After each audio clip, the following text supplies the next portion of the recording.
If you're looking to get the best gear for your character in Diablo 4, then there's a few things that you'll need to know so you can be the most powerful member of your gaming squad, or just clear content as fast as possible more efficiently. It doesn't even matter what class you play, as these tips apply universally, and these are systems within the game that you'll need to know how to use if you plan to make a powerful build so you can destroy even the most strongest bosses. Do you have any Diablo tips or tricks that apply across the series though? Maybe some farming secrets, hotkey rebinds, or something like that? Hook us up in the comments down below so we can all learn together as a community. So let's start things off by talking about the Occultist vendor, which is where you can use the extract and imprint system. This NPC is vital to getting your build perfect with various legendary perks through either imprinting aspects or codex of power perks. Essentially, at this vendor you can put a legendary perk that you have previously unlocked onto any piece of gear that you choose through this system. The codex of power is a list of legendary perks that you obtain by completing a dungeon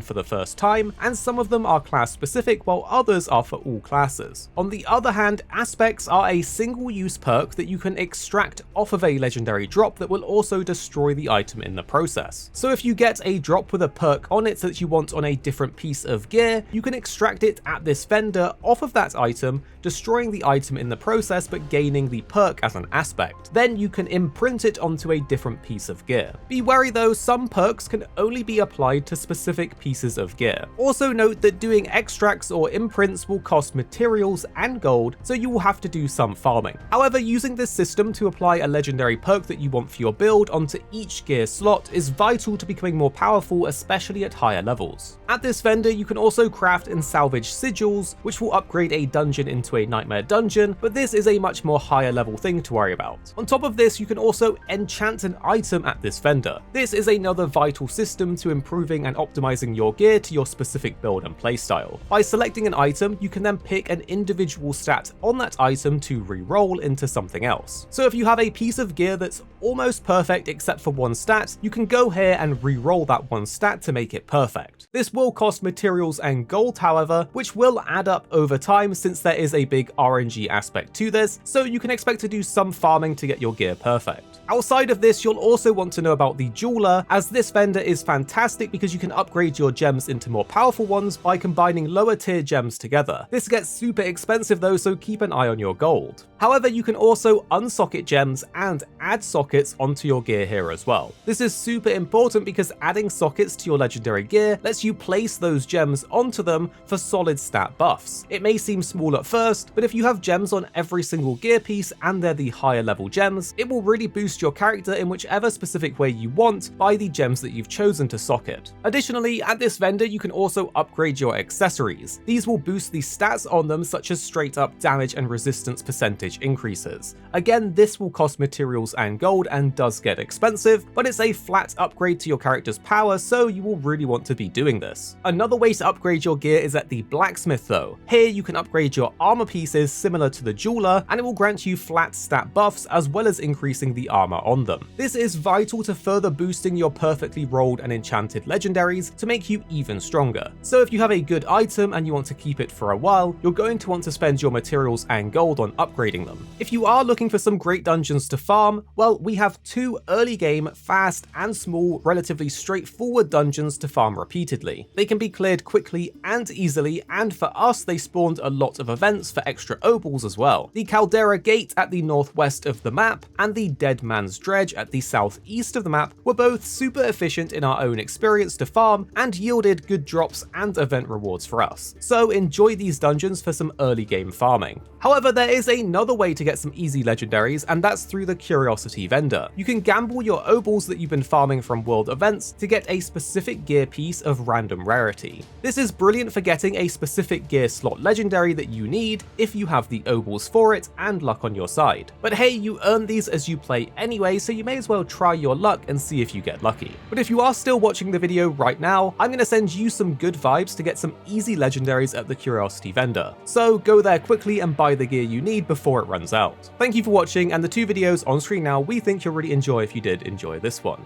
Of course, you don't have to if you don't want to, but if you found this video interesting or helpful, you're probably going to enjoy these ones too. And then tell us what you think after watching in the comments down below.